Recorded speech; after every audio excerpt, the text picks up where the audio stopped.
इच्छामि महाराज जी। महाराज जी, एक जिज्ञासा है। पिछले दसियों सालों में, 10-20-25 सालों से धर्म बहुत बढ़ रहा है। लोग मंदिर भी बहुत जा रहे हैं, मंदिर भी बढ़ रहे हैं, गुरु जी के चरणों में भी भक्तगण खूब जा रहे हैं।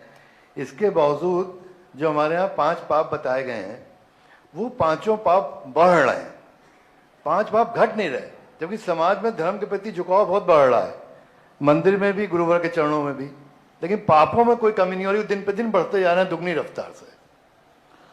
पाप बढ़ते हुए हमें दिख रहे हैं क्योंकि हम कंपटीशन में हैं। पाप की इच्छाएं घट रही हैं। पूज्य गुरुदेव ने एक बहुत अच्छी बात लिखी, पाप भले नहीं छूटे, लेकिन धर्म करने से पाप के प्रति जो गृहता है वो जरूर कम हो जाती है। वो समझने लग जाता है। साधु की संगति से लोग संत बने या ना बने, लेकिन संतोषी जरूर बन जाते हैं।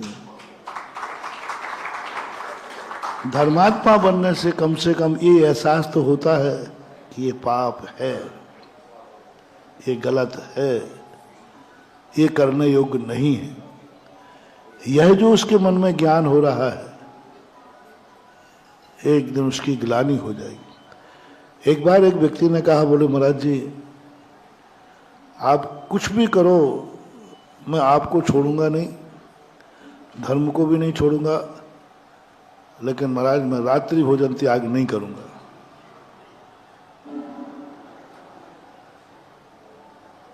अब बोलो आप मुझे भक्त बनाओगे कि नहीं? मैंने कि बना लूंगा। महाराज देखो आप रात्रि भोजन त्याग मत कराना। अरे बिल्कुल नहीं कराऊंगा, मैं नियम लेता हूं, नहीं कराऊंगा। उसने पहले ही कंडीशन डाल दी कि मैं सब कुछ करने को तैयार हूं, बस रात्रि भोजन त्याग नहीं करूंगा। तो मैंने कहा भाई रात्रि भोजन का यदि मैं स्वरूप समझाऊं तो? बोले आप खूब समझा दो, रात्रि भोजन में ये पाप है, रात्रि भोजन बहुत बुरा है, सब कुछ है। तो मैंने कहा ये समझाऊं तो इससे तो कोई नहीं, आपको तो बोलना ही चाहिए। हमने कहा बस ठीक है, तुम रात्रि भोजन मत छोड़ना, बस रात्रि भोजन में इतना करना कि ये सब भोजन मांस हो गया। रोटी मांस है, ये मांस है, और हो सके जितने थाली में आइटम हो उन मांस का अलग अलग नाम रख लेना। आलू है, ये मुर्गी का अंडा है, ये फलाना है।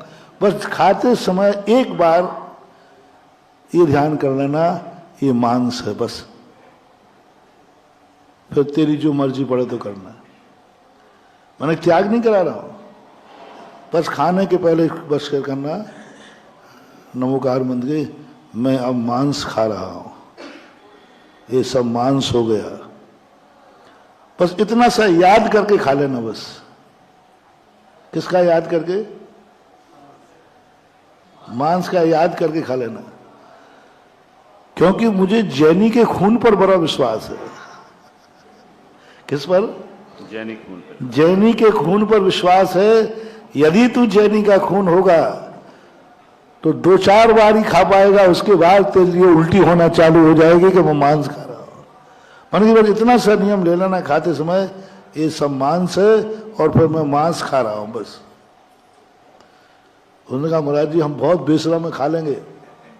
मैंने तू कर ले रहा इतना सा तो नियम ले। बोले ठीक है। वो खाने बैठा के बोले नियम क्या दिया था? सबको मांस समझना, मांस को याद करना, मैं मांस खा रहा हूं। वो कर लिया।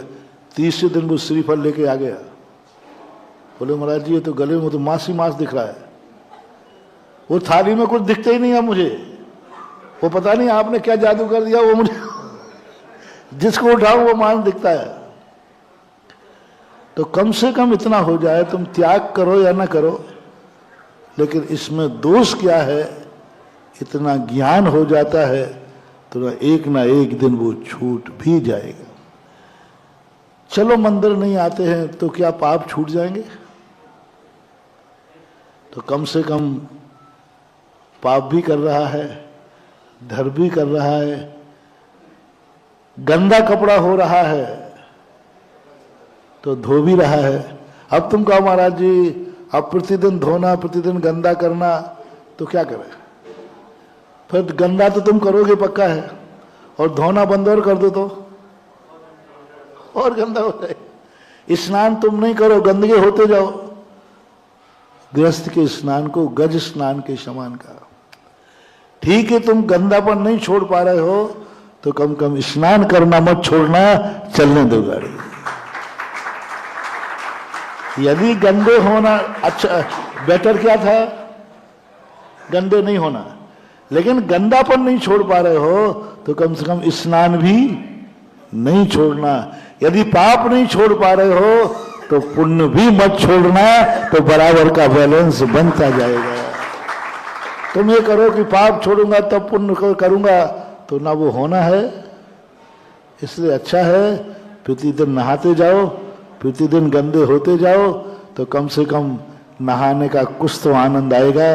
घंटे 2 घंटे के लिए तो आप फ्रेश महसूस करोगे, ऐसा मन।